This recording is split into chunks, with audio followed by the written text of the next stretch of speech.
সম্মানিত দর্শক, আওয়ামী লীগ নিয়ে আলোচনা থামছে না, সমালোচনা থামছে না, পক্ষে এবং বিপক্ষে। আলোচনা চলছে শেখ হাসিনাকে নিয়ে, পক্ষে বিপক্ষে, তার আসা যাওয়া, তার বেঁচে থাকা, তার মরে যাওয়া, তার ক্ষমতা ফিরে পাওয়া ইত্যাদি প্রায় সব বিষয়গুলো নিয়ে আলোচনা হচ্ছে।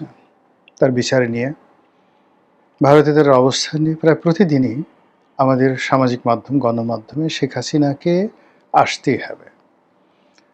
আবার অন্যদিকে শেখ হাসিনা তিনি নিজেও নানা অছিলায়, নানা কৌশলে আলোচনায় আছেন। কখনো আমেরিকার পত্রিকায় Washington post, the Telegraph, new York Times, Sunday Times, the Telegraph, এরকম বিখ্যাত বিখ্যাত পত্রিকা, ইকোনমিক্স থেকে শুরু করে ভারতের আনন্দবাজার, হিন্দুস্তান টাইমস, দ্য হিন্দু, সব জায়গাতে প্রতি মুহূর্তে এই কয়দিন পরপর একটা সাক্ষাৎকার দিয়ে, একটা বক্তব্য দিয়ে তিনি সারা দুনিয়া তোলপাড় করে বেড়ান। এর বাইরে টেলিগ্রাম, হোয়াটসঅ্যাপ গ্রুপ, স্কাইপে বিভিন্ন রকম যে সামাজিক যোগাযোগ মাধ্যম রয়েছে তাদের সেই আন্তঃসংযোগ, মানে আওয়ামী লীগের মধ্যে, ছাত্রলীগের মধ্যে অসংখ্য গ্রুপ তৈরি হয়ে গেছে। এরা ডেইলি হাজার হাজার মিটিং করে, অসংখ্য গ্রুপ। এদের কাজ হলো কথা বলা।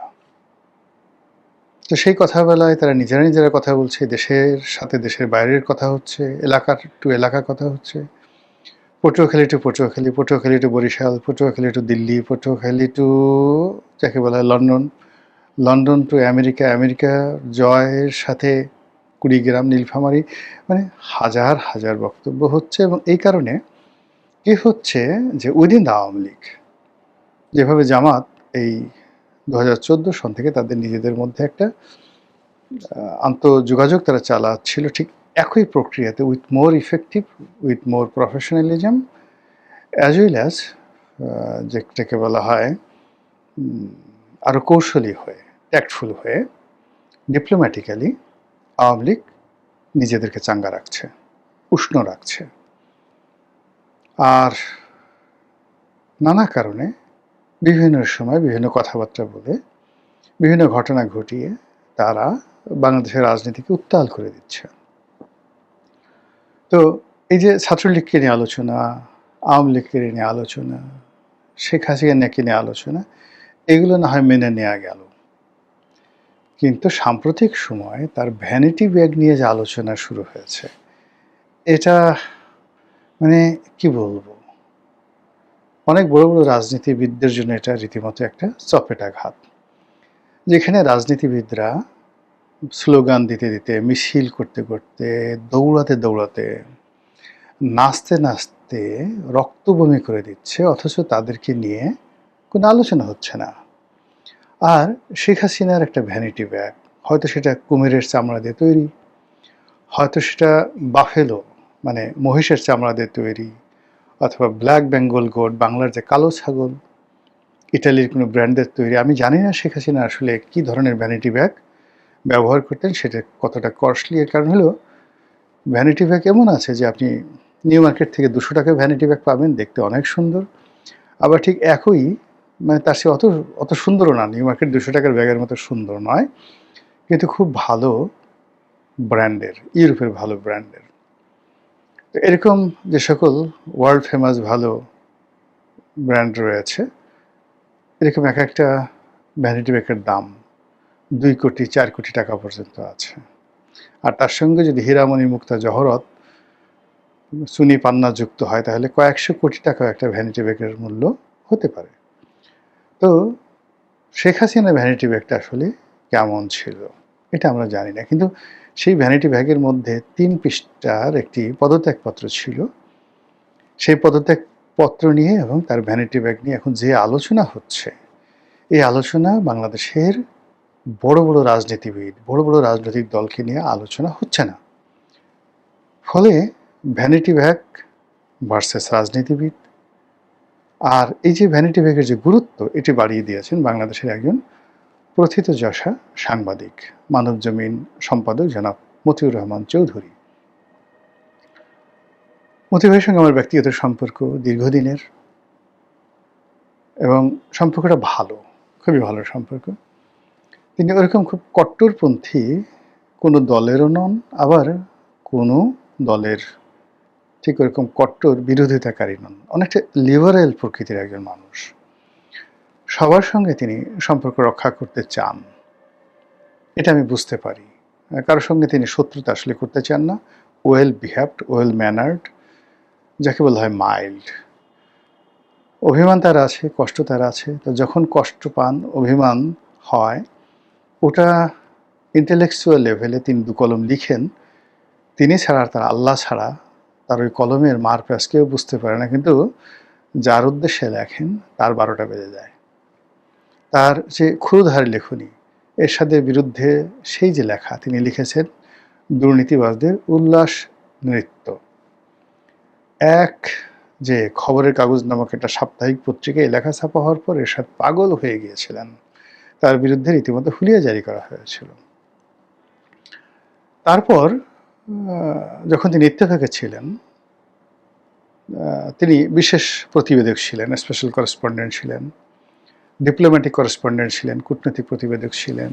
তারপর কূটনৈতিক প্রতিবেদক হওয়া সত্ত্বেও স্পোর্টসের ব্যাপারে তার ভীষণ রকম দুর্বলতা। তিনি ইত্তেফাকের হয়ে বিশ্বকাপ, সে বিশ্বকাপের যে খেলা, সেই খেলা কভার করার জন্য তিনি বিদেশে গিয়েছিলেন। এবং আমরা যারা খেলাধুলা পছন্দ করতাম তখন ইত্তেফাকে ওই যে তার যে স্পোর্টস কলাম, এটা পড়ার জন্য পাগল হয়ে যেতাম।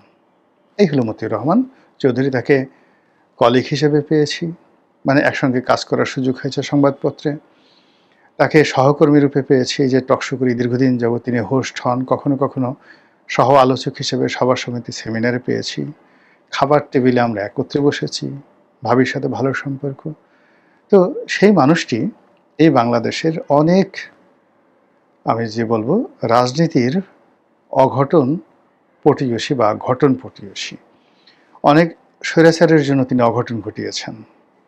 আর ইতিবাচক রাজনীতির জন্য, সাংবাদিকতার জন্য তিনি অনেক ল্যান্ডমার্ক ভিক্টোরি স্থাপন করেছেন। তো সেই মতিউর রহমান চৌধুরী কতগুলো বিষয় এই প্রথম তিনি রাষ্ট্রপতির সঙ্গে সাহস করে ইউনূস জমানাতে দেখা করেছেন।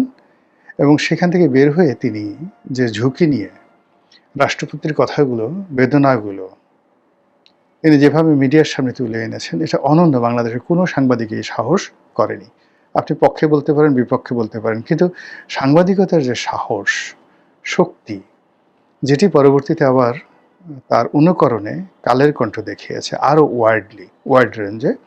কালের কণ্ঠের যিনি নির্বাহী সম্পাদক জনাব হায়দার, তিনি এই মতিউর রহমান সাহেবের অনুকরণে রাষ্ট্রপতিকে নিয়ে রাজনীতির অন্দরমহলের অনেক গুপ্ত বিষয় সামনে নিয়ে আসেন, যেটা ইউনূসের যে পুরো ক্যারিয়ারটাকে শেষ করে দিয়েছে।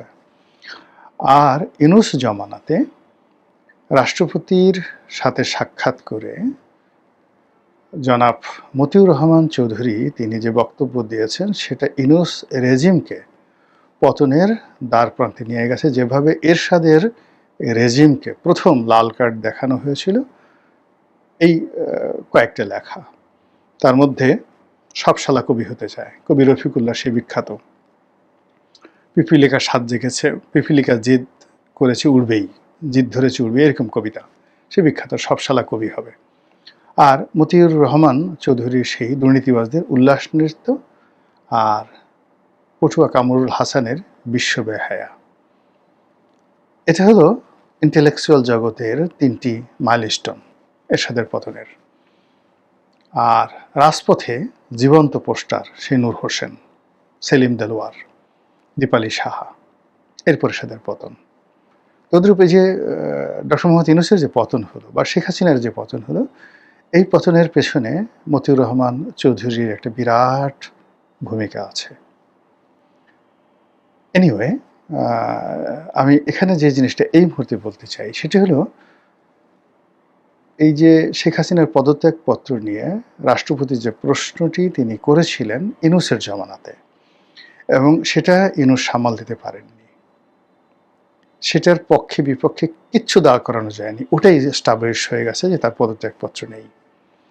এখন ঠিক সেই পুরনো বক্তব্যটি আবার নতুন একটা মোড়কে তিনি ভরে দিলেন, অর্থাৎ সেই পদত্যাগপত্রটি জনাব মতিউর রহমান চৌধুরী তিনি ভরে দিলেন শেখ হাসিনার ভ্যানিটি ব্যাগে।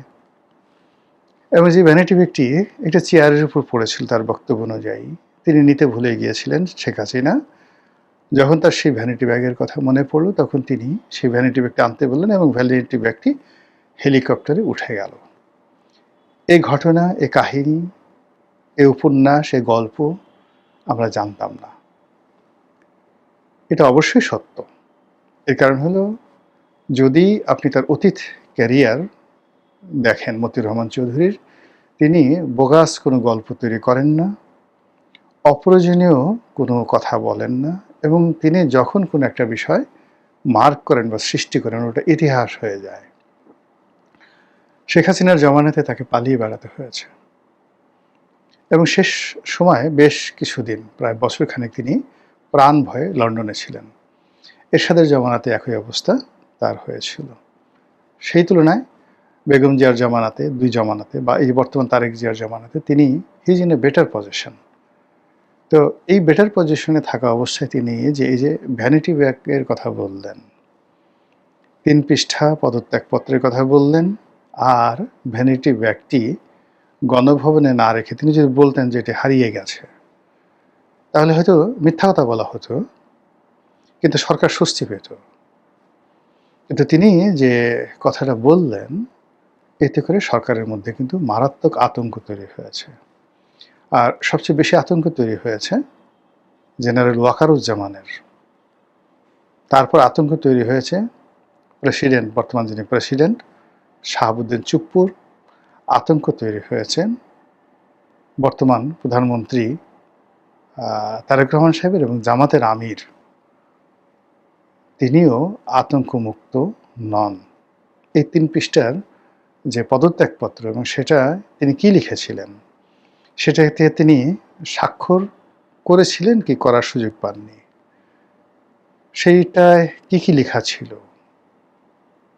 তারপরে যেভাবে সেটা টাইপ হয়েছে না, তিনি নিজের হাতে লিখেছেন যেটা টাইপ হওয়ার কথা, এবং এই সকল কথা মতিউর রহমান চৌধুরী বলেছেন নির্ভরযোগ্য সূত্র। অর্থাৎ ওখানে যে সকল গোয়েন্দা সংস্থার কর্মকর্তা আছেন, আপনারা জানেন যে বড় বড় সাংবাদিক, তাদের সবার সঙ্গে এনএসআই, ডিজিএফআই এদের একটা খুব ভালো সম্পর্ক থাকে। এখন দেশের বাইরে থেকে যেমন জুলকারনাইন সাহেব তিনি বক্তব্য দিচ্ছেন, অনেক একেবারে গোপন সব ছবিগুলো প্রকাশ করে দিচ্ছেন। পিনাকি তার বেডরুমে কি করছে, পিনাকি লন্ডনে গিয়ে তার কোন বন্ধুর বাসায় গিয়ে কোলবালিশ নিয়ে কিভাবে শুয়ে আছেন, সেই সমস্ত ছবি, বা তিনি তুরস্কতে কার সাথে বৈঠক করতে যাচ্ছেন, সে সকল ছবি পেছন দিক থেকে কি করে জুলকারনাইন সাহেব তুলে ফেলেন। নিঃসন্দেহে তার একটা কানেক্টিভিটি আছে। তো জুলকারনাইন সাহের বয়সে মতি ভাইয়ের ছেলের বয়সী, আমাদেরও অনেক ছোট বয়সে, জুলকারনাইন সাহের একেবারে ছোট বয়সী। সেটা সাহের দেখে মনে হয় যেন চুল দাড়ি পেয়ে গেছে, কিন্তু আপনি ওর আগে ও যখন আর্মিতে ছিল তখন দেখলেই বুঝতে পারবেন। তো সেই জুলকারনাইন সাহের যদি কানেক্টিভিটি এই পর্যায়ে হয়, social connectivity, the international connectivity, তারপর তার যে ডিপ্লোম্যাটিক কানেক্টিভিটি, গোয়েন্দা কানেক্টিভিটি, সেক্ষেত্রে মতিউর রহমান চৌধুরীর কানেক্টিভিটি কোন পর্যায়ে এবং কতটা অথেন্টিক হতে পারে। কাজে তিনি যে এই যে ভ্যানিটি ব্যাগ তথ্য দিয়েছেন, ভ্যানিটি ব্যাগ আলোচনায় দিয়েছেন, এটা থামবে না, এটা চলতে থাকবে, এবং এটা আমাদের এই জাতিকে ভোগাবে, অনেক অনেক ভোগাবে।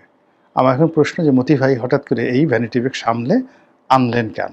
তিনি তো না আনলেও পারতেন, তিনি কেন এই প্রসঙ্গটি সামনে আনলেন? তিনি এমনি এমনি আনেননি। নিঃসন্দেহে এটার পেছনে তার অনেক যুক্তি আছে, উদ্দেশ্য আছে, হতে পারে মহৎ উদ্দেশ্য আছে। এগুলো এক। কিন্তু আমার কষ্ট লাগছে যে এত কিছু রেখে আমরা এখন শেখ হাসিনার ভ্যানিটি ব্যাগ নিয়ে ব্যস্ত হয়ে পড়েছি, এবং এই ভ্যানিটি ব্যাগ কিন্তু যেন তেন ভ্যানিটি ব্যাগ নয়। এবং এর আগে পার্লামেন্টেও কিন্তু বিএনপির পক্ষ থেকে বলা হয়েছিল যে শেখ হাসিনার ভ্যানিটি ব্যাগে করে তিনি ওই রিমোট কন্ট্রোল নিয়ে গেছিলেন বা বোমা নিয়ে গিয়েছিলেন। What ever maybe.